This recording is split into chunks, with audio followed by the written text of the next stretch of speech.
No one was ever supposed to know this. The receipt itself was a ghost, a fragile slip of brown paper tucked deep inside the spine of a tax ledger from 1849. For more than a century and a half, it slept there, hidden beneath dust and silence, kept safe by time and neglect. Until now. On the humid morning of April 11th, in the thick, mosquito-filled air of Augustine Parish, Louisiana, a transaction took place that history tried to forget. A young man, no older than 19, was sold on the courthouse steps. His crime was never truly written down. The price was $17. The buyer was a widow named Maeve O'Connell, a recent immigrant whose husband had died of fever the year before. She was desperate. Her small patch of land was failing, her debts growing, and she needed a pair of hands to help her survive. When she looked at the boy standing there, she saw nothing more than another misfortune turned into a bargain. She paid the 17 copper pennies, signed her name with a trembling X, and led him away. She never knew his name wasn't Kalin. Not really.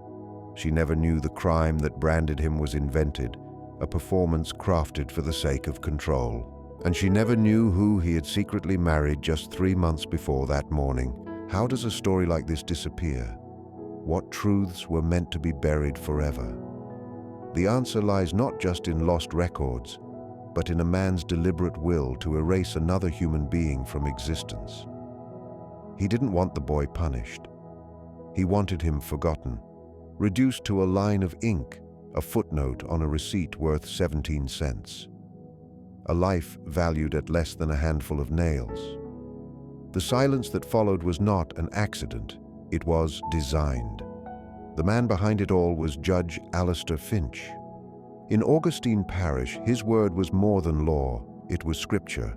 He was carved from granite and shadow, born into a lineage that had ruled the parish's legal and financial veins for 3 generations. His power didn't come merely from the land he owned, though he held thousands of acres. It came from his ability to define what was true. He presided over the court. He appointed the sheriff.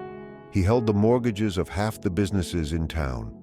To cross Judge Finch wasn't just to risk your job or property, it was to risk your very existence. He could have a man's name erased from voting rolls, his credit ruined, his property seized under some convenient technicality. He was a king in all but title, and his kingdom was a world of suffocating order, where everyone knew exactly where they stood. Kalin had once been one of Finch's possessions. He wasn't born on the Finch plantation, but had been purchased years earlier from a trader passing through from Virginia.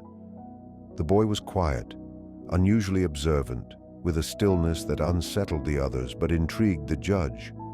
Finch didn't see him as human. He saw him as something rare, an intricate piece of art or a clever game piece. Out of boredom or vanity, Finch decided to educate him in secret. He taught Kalin to read, to write, to understand ledgers. Sometimes he even let him listen to French lessons spoken by the judge's guests. It was a private amusement, a pet project. Finch liked the idea of owning a mind he himself had shaped, a soul he believed he had authored. But a mind once opened cannot be caged. Kalin began to see the world differently, with a clarity that Finch never expected, and that clarity led him toward the one person in Augustine Parish he was never meant to see as an equal. There's a whisper passed down through the Gullah communities of the coast, a story of hidden unions, secret marriages between the enslaved and the powerful. They were not sanctioned by law, but by older, deeper vows. Bonds that, if uncovered, could shatter the social order that kept everything in place. This is one such story. Kalin's duties eventually took him into the grand Finch mansion, a white-pillared monument to wealth and control. He was assigned to the library, a vast, silent chamber filled with books from London, Paris, and beyond. And there in that quiet room smelling of paper and dust, he met her, Genevieve Finch. She was 17, a ghost inside her own home, educated, intelligent, and desperately lonely. Her father had promised her to a senator's son from Baton Rouge, a marriage meant to cement the Finch dynasty's hold on power, but Genevieve had inherited more than her father's intellect. She had inherited the part of his mind he despised most, curiosity. She saw in Kaylin not a servant, not a piece of property, but another living soul trapped in the same golden cage. Their conversations began as whispers between rows of leather-bound books. He spoke of stars, she spoke of the sea. He told her the constellations' names from African stories. She read him forbidden poetry. In each other, they found something they had both been denied: freedom. What began as curiosity grew into something neither could control. Their stolen moments became longer, braver, charged with a tenderness that defied everything around them. They knew it was dangerous.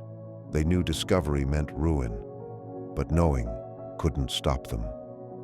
One winter night, beneath the skeletal branches of an ancient oak that had watched over the parish for 3 centuries, they made a vow. There was no priest, no witness, but the swamp itself. Only an old woman named Elizabeth, a root doctor who practiced a faith older than any church. In the glow of a single candle, with words spoken in a language the judge would have dismissed as superstition, they bound themselves together. For a handful of weeks, they lived as husband and wife in a secret world of their own making, a fragile, perfect rebellion against everything that held them down. But secrets in Augustine Parish never stayed buried for long. Maybe it was a book left out of place, maybe a glance that lingered too long, or maybe a servant, one loyal to the judge, found a note that should never have been written. However it happened, Judge Finch found out. The fury that followed was legendary. It wasn't loud or violent. It was the cold, silent kind of rage that drained the air from a room. He didn't shout or accuse. He simply began to move his pieces. His first move was Genevieve. He locked her away, stripped her of books, letters, and light.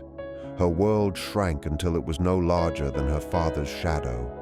In calm, measured tones, he told her she had dishonored her family, her name, and her God. He told her she was sick, her mind poisoned, and that he would save her. It was psychological torture disguised as care, a slow and deliberate breaking of her spirit. Then came the second move, Kaylin. The judge knew killing him would be too easy and far too clean. He didn't want to create a martyr, he wanted an erasure. He wanted to destroy the man his daughter loved so completely that even the memory of him would become a source of shame. So Finch crafted a plan of exquisite cruelty. He took a silver locket, a gift he had once given his daughter, and planted it in Kaylin's small quarters. Then he ordered the sheriff, a man whose loyalty was bought and paid for, to discover it. Theft from the judge's household was unforgivable. That night they came for Kaylin. He was dragged from his bed and taken to the parish jail, a damp stone box that smelled of mold and despair. For 2 long weeks he was left there, not beaten, not whipped, just left to rot in silence. The judge's cruelty didn't need noise. It thrived on emptiness. The charge was simple: theft of property valued at $20. The punishment: sale by public auction. It was all perfectly legal, perfectly orchestrated, a lie wrapped in the shape of justice. Finch signed the order himself, his signature graceful, cold, and final. In that moment, he wasn't just condemning a man. He was rewriting history, scrubbing clean a story he could not allow to exist. The auction was scheduled for April 11th. The morning air was heavy, thick with humidity and the threat of an afternoon storm. A small crowd gathered on the courthouse lawn, farmers, merchants, and drifters. They came for livestock, tools, scraps of seized property. Kaylin was the last to be brought out. His hands were bound, his face clean, his clothes simple but neat, a detail the judge insisted on. He wanted him to look refined, to remind everyone that this was no common field worker but something fallen, something deliberately cast down. Bartholomew, the auctioneer, a man deep in debt to Finch, began the bidding. He didn't list Kaelin's skills or mention his education. He simply read the charge, announced the judgment, and called out the opening price. "The court sets the value," he said, his voice carrying across the square. 17 cents. A murmur rippled through the crowd. 17 cents. It was absurd, an insult. An enslaved man in his prime could fetch hundreds, even thousands. To start so low was no mistake. It was a message. The smarter men understood immediately. This wasn't a sale. It was a performance, a ritual of humiliation staged by power itself. To bid would be to interfere, to risk offending the wrong man. And in Augustine Parish, no one was that foolish. Silence spread, heavy and suffocating. And then, through that silence, Maeve O'Connell stepped forward. She didn't know the politics or the danger. She didn't see the invisible hands that ruled that space. All she saw was a boy who looked utterly alone, and a price she could afford. Her husband was gone. Her land lay fallow. Her debts were rising. 17 cents was all she had left to gamble on hope. And so she lifted her hand. For 17 cents, she could have someone to help her. It was simple, desperate math. She pushed through the small crowd, her old shawl pulled tight around her thin shoulders, even though the heat pressed down like a heavy hand. "I'll take him," she said, her voice soft but steady. 17 cents. The auctioneer, Bartholomew, froze for a moment. His eyes flicked nervously toward the courthouse, where he knew Judge Finch was watching from the second-floor window. This wasn't supposed to happen. The plan was for Kaelin to stand there until the auction ended without a single bid, a piece of unwanted human scrap no one would touch. Then he would be sent to the parish work farm, a place no one ever returned from alive or whole. But now a bid had been made, a public and lawful one. To refuse it would mean breaking the very rules the judge claimed to live by. Bartholomew hesitated, sweat running down his face. 17 cents from the widow, he called, his voice breaking halfway through. He scanned the crowd, hoping someone, anyone, would offer more, would stop this from turning into a mistake that could not be undone. But the crowd was silent.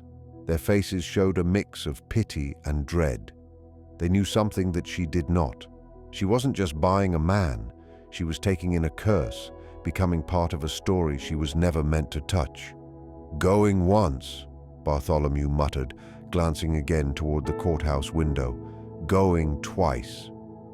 He stopped, as if giving fate one last chance to fix things. Nothing happened. The cicadas screamed in the trees, a sound like tearing nerves. "Sold," he finally said, his voice tight and uneasy as his gavel hit the block. "To the widow O'Connell for 17 cents.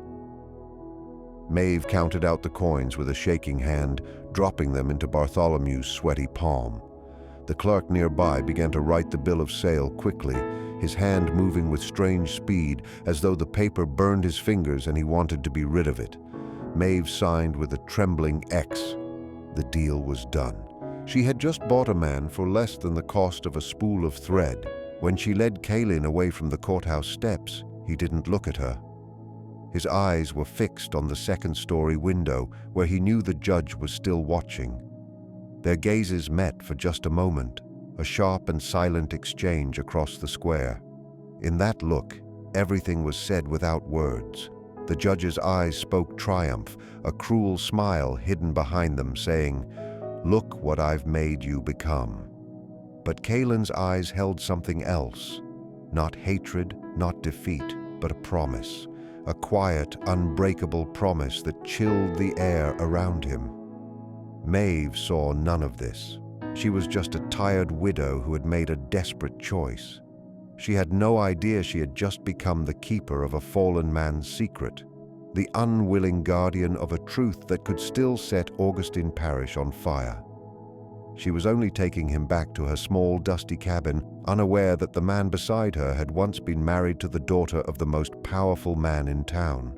The cruelest lies are often told in silence. The quote, from Robert Louis Stevenson, perfectly described the days that followed in the O'Connell cabin. Maeve didn't know what to do with Caelan. He wasn't rebellious, but he wasn't really there either. From sunrise to sunset, he worked the stubborn, clay-packed soil without complaint. His movements were calm, almost mechanical.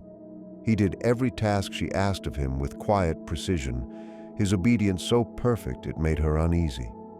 But he never spoke unless spoken to, and his eyes seemed far away, fixed on something invisible, a world that only he could see. Maeve tried to reach him. She asked about his life before. "I was in service, ma'am," he said simply.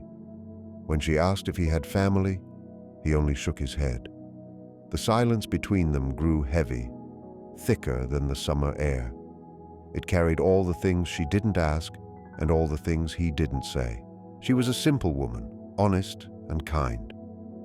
To her, slavery had always felt distant, something that happened on big plantations, far from her quiet life. But now, that system sat across from her at her rough wooden table, breathing, thinking, existing. She found herself watching him, puzzled by the mystery he carried. His hands, though roughened by farm work, were not the hands of a lifelong laborer. They were long, almost delicate. The way he stood, even in rags, had a quiet grace that didn't belong in her poor cabin. One evening, she saw him outside, staring up at the stars. His lips moved, whispering names she didn't understand. He wasn't praying. He was naming constellations. Meanwhile, Judge Finch burned with a cold, growing rage. The widow had ruined the perfect design of his revenge. Caelan was supposed to vanish, forgotten in the endless grind of the work farm. Instead, he was alive, just 2 miles away, a living reminder of his daughter's betrayal. Every breath Caelan took was an insult to the judge's pride. Finch became obsessed. He sent the sheriff to ride past the O'Connell place twice each day, a quiet show of power meant to frighten her. He pressured the shopkeeper to cut off Maeve's credit, hoping to starve her until she'd be forced to sell Caelan back. But Maeve was stronger than she looked. The poor farmers nearby, who hated the judge's iron rule, began to help her quietly. They left a bag of flour on her porch, a jar of beans by her door. It was their small rebellion, their way of standing against a man who thought he owned them all. The judge's anger only deepened. He needed Caelan gone, but it had to be done carefully. Another public punishment would draw too much attention. This had to be quiet, final, and untraceable. He began searching for someone who could handle such a task, someone who lived in the shadows. He found that man in a Cajun tracker named Rut, a ghostly figure said to dwell deep in the swamps. People whispered that he had gifts, not entirely of this world. Rut was known for finding those who didn't want to be found, and for making people vanish forever for the right price. At the same time, something subtle changed on the small farm. Caelan knew the judge's eyes were still on him, so he began to reveal small pieces of his true self, careful, deliberate moves. He needed someone on his side, and the widow was all he had. One evening, he saw her struggling with her late husband's ledger. She could read numbers, but not words. Quietly, he stepped forward. "If I may, ma'am," he said softly. Taking the book, he reorganized the messy pages with practiced ease. His handwriting was elegant, smooth as ink poured over glass. Maeve stared at the page, then at him. "Where did you learn to do that?" she whispered. "The judge valued certain skills," he replied, a faint edge of irony in his tone, the first she had ever heard from him. After that, he began helping in other ways, showing her better ways to water the crops, to fix broken tools, to make the soil work with her rather than against her. He wasn't just labor. He was a thinker, a survivor, a builder of quiet order amid chaos.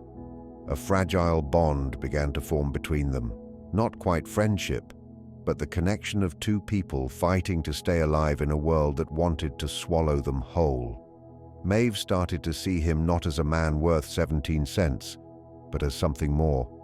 A man with history, with sorrow, and with strength. And with that came a creeping realization. Whatever Kaylin had done to draw the fury of Judge Finch, it had to be something powerful. She was hiding not only a man, but a secret. And in Augustine Parish, secrets always demanded a price. An old parish diary once described the man the judge hired. Saw rut in town today. He doesn't walk like other men. He moves like smoke, silent as a water snake. His eyes are the color of swamp mud. They see everything you wish they wouldn't. That was the man now prowling near Maeve's land. Kaylin felt him before he ever saw him. The air changed. The forest grew quiet. The birds stopped singing. Even the insects fell silent. It was the stillness before a strike. He knew the judge had run out of patience.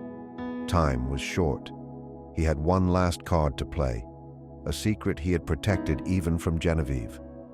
Before his capture, he had hidden the only proof of their marriage, not a paper which could burn, but something stronger. He had taken a small book of poetry she once gave him, and on the back page, using ink made from berries and rust, he had written their vows and signed his name. Then he had pricked Genevieve's finger with a needle and pressed her bloody thumbprint beside his signature. It was their bond, living, undeniable truth. That book could destroy the Finch legacy if ever found, so he hid it where the judge would never look, inside the old parish church, behind a loose stone in the back of the fireplace. Kaylin knew he couldn't retrieve it himself, not yet. He was being watched. Every step he took was noticed. Every glance, every movement was studied by unseen eyes. He had to send a message to someone, but he didn't know who he could trust anymore. The whole parish was crawling with the judge's spies, people who would trade a man's life for a coin or a favor. So he came up with a risky plan, one that depended on the courage of a woman who didn't yet know she was part of it. While working in the fields, he began to draw in the dirt with a stick. At first, Maeve thought he was just passing time, scribbling meaningless shapes to ease his mind. But after a while, she noticed that the designs were more deliberate, more careful, almost like maps. One evening, as she brought him water, he didn't speak or look up. His hand kept moving, tracing a line from a rough sketch of her cabin to a drawing of the church steeple.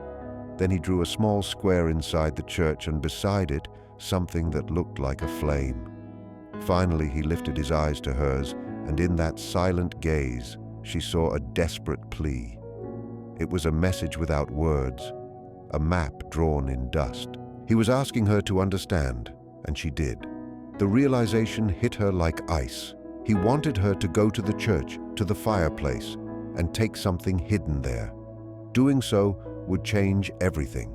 It would mean crossing from being just a bystander in this strange, dangerous story into becoming a part of it. She had two choices. She could wipe the drawing away with her foot, pretend she hadn't understood, and go on living quietly, or she could trust this silent man she had bought for 17 cents and step into a storm that might destroy them both. For 2 days, Maeve was frozen with fear. The thought of Judge Finch filled her with a sick, cold dread. But she couldn't shake the image of Kaylin's eyes, that haunting mix of pain and determination. It wasn't the look of a criminal. It was the look of a man trying to save what was left of his soul. On the third night, unable to bear the silence any longer, she made her choice. When Kaylin was asleep in the barn that served as his quarters, Maeve slipped out of her cabin, clutching a small lantern. The road to the church felt endless. Every rustle of the wind sounded like footsteps. Every shadow seemed to carry the judge's presence. The trees loomed tall and dark around her, and her heartbeat sounded too loud in the quiet night. The church stood silent in the distance. Its back door was never locked. She pushed it open and stepped into the cool darkness. The air smelled of old wood, smoke, and candle wax. The silence was heavy, broken only by her own trembling breath. She found the fireplace, the stones cold beneath her fingers. Her rough hands searched carefully until she felt it. A single stone that was a little loose. Using a broken piece of wood, she pried it free. Inside was a hidden cavity wrapped in oilcloth. Her hands shook as she pulled out a small leather-bound book. She didn't open it. She didn't want to. She just knew it was the secret, the one that had cost lives, the one that everyone feared. She tucked it into her apron, replaced the stone, and hurried back into the night. The book felt heavy against her, like a piece of the past carved in ice. By the time she returned to the farm, the first light of dawn was rising. Kalen was waiting outside her cabin, standing still, watching the road. He wasn't in the barn. It was as though he had been standing there all night, waiting for her. When he saw the book in her hands, his expression changed for the first time since she had met him. There was relief, raw and powerful, almost painful to see. He stepped forward, took the book gently from her, and his fingers brushed hers. "Thank you," he whispered, his voice rough with emotion. "You don't have to thank me," she said, her voice unsteady. "Just tell me what we do now." Before he could answer, a sharp sound broke the stillness, a dog barking, distant but getting closer. Then another joined in. Kalen stiffened instantly, his body tense. "He's here," he said, his voice cold and flat. He pushed the book back into her hands. "Listen," he said quickly, his words urgent. "There's a man named Silas. He works the ferry at Black Creek Crossing. He's an old friend, one of the few the judge doesn't own. Give him this book. Tell him the mockingbird is free." Maeve stared, confused. "What about you?" "The judge doesn't just want the book," Kalen said, glancing toward the dark tree line. "He wants me. I'll lead Roch away. You have to go. Now." And before she could stop him, he turned and ran, not toward the road, but into the thick woods. It was clear he meant to draw the danger away from her. Maeve stood frozen, clutching the book, her mind reeling. Then she heard it, the faint but unmistakable sound of someone else moving through the forest, fast and precise. The tracker, Roch. She didn't think anymore. She just ran. Maeve ran harder than she ever had in her life. Branches whipped her face, roots caught her feet, and her breath came in sharp gasps. She didn't know where she was going, only that she had to reach the creek. Behind her, she could hear faint sounds, the steady, deliberate movements of a hunter, and farther ahead, Kalen, crashing through the woods, just loudly enough to keep Roch focused on him.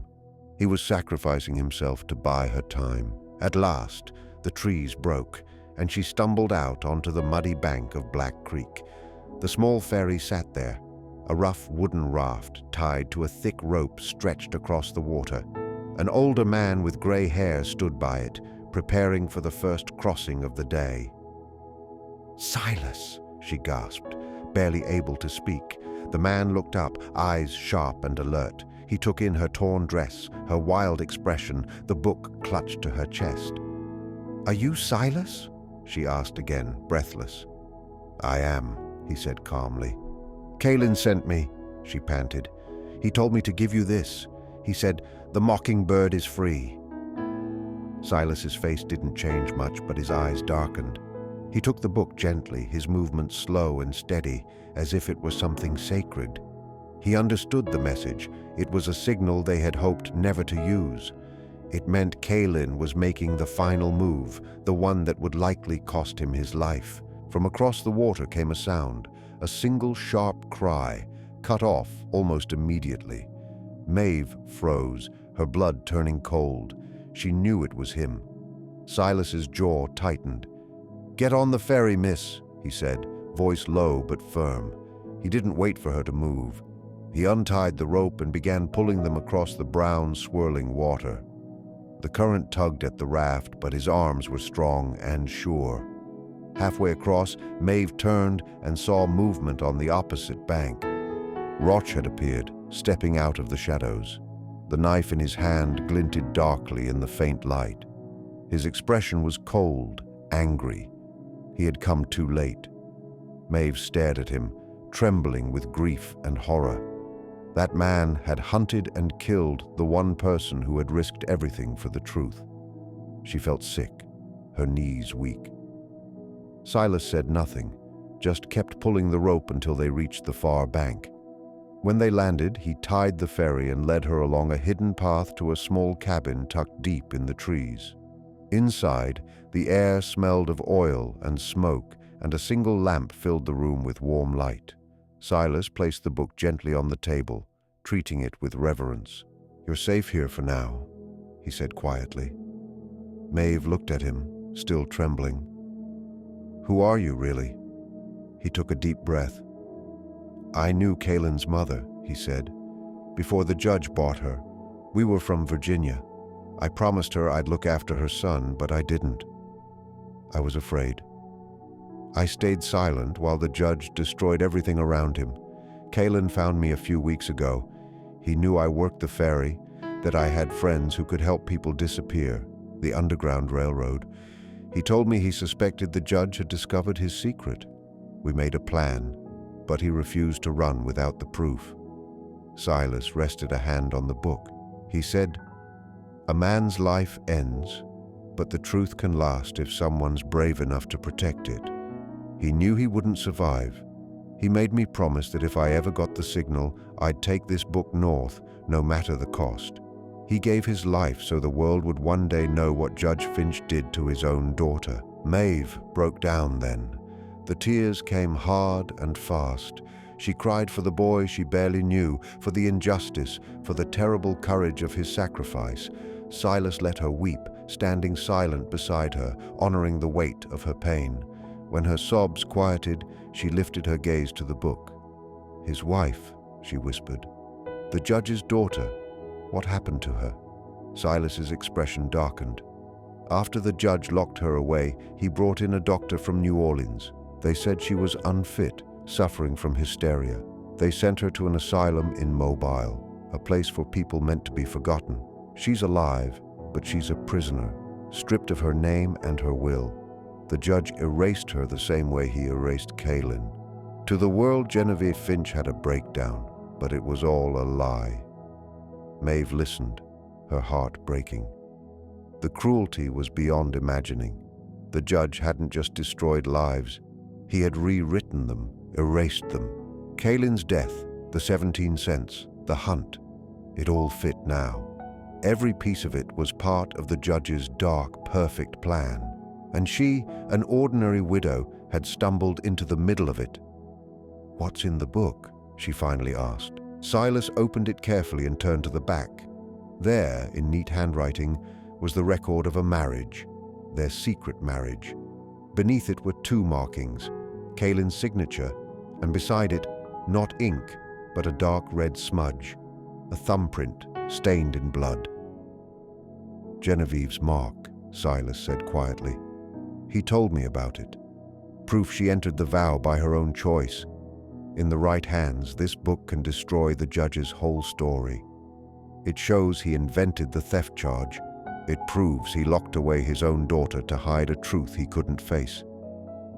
He closed the book gently. "My contacts will take this to abolitionist publishers in Philadelphia. They'll print it.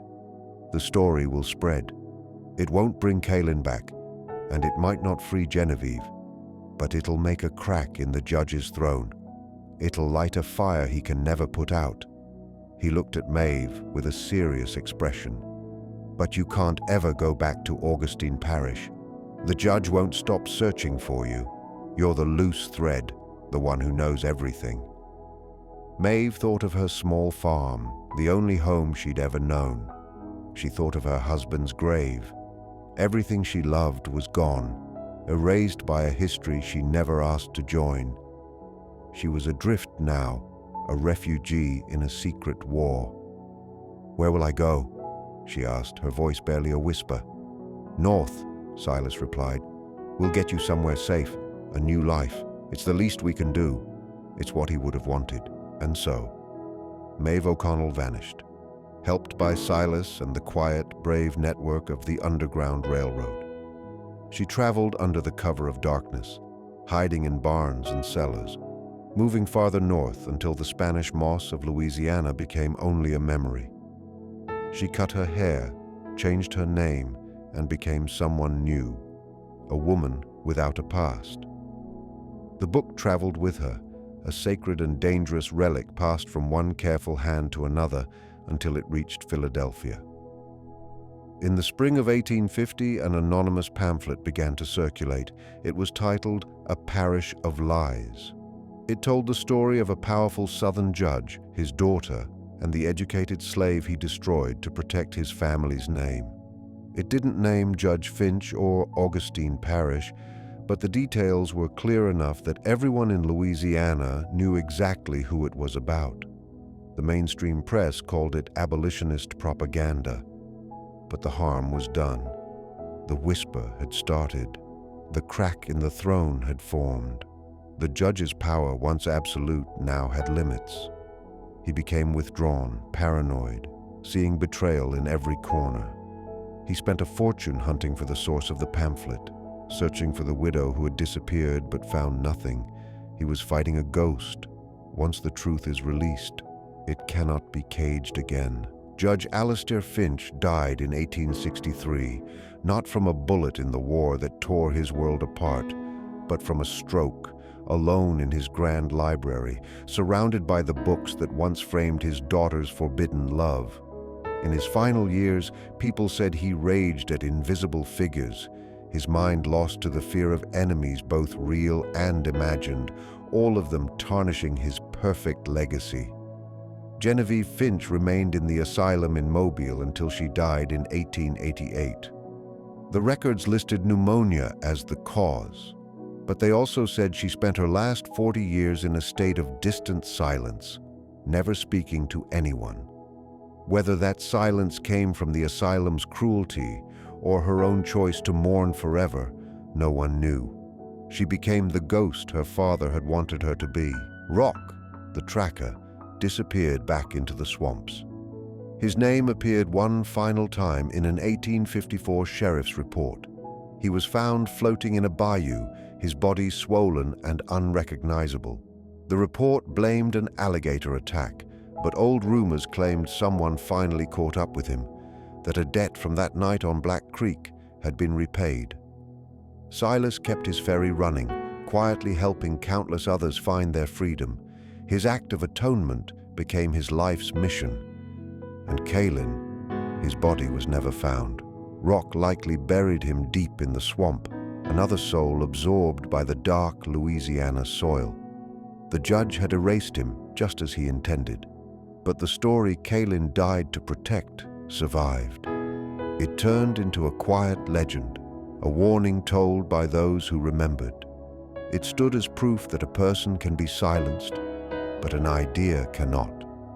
A body can be buried, but truth never truly dies. Maeve lived out her days in a small town in Ohio. She grew old, never speaking of what happened, but they say she kept a small, worn pamphlet locked in a box until she died. The story of the boy she bought for 17 cents. The boy who had been a husband, a rebel, a king in a world that refused to see him as such. If you visit Augustine Parish now, there's no record of any of this. The Finch name still sits proudly on the courthouse and library. History, as it's written, belongs to the winners. But if you walk down to Black Creek Crossing, the old folks might tell you a different tale. They'll whisper about a ghost that walks the woods looking for a book. They'll speak of a love stronger than law and of a truth that cost everything. If you've followed this story to its end, comment "The Mockingbird is free" below. You're not just listening anymore. You're part of it now. You're a keeper of the memory, a witness to a past someone tried to erase. It's a heavy burden to know something that was meant to stay forgotten. The receipt for 17 cents rests today in a university archive, labeled as a curiosity.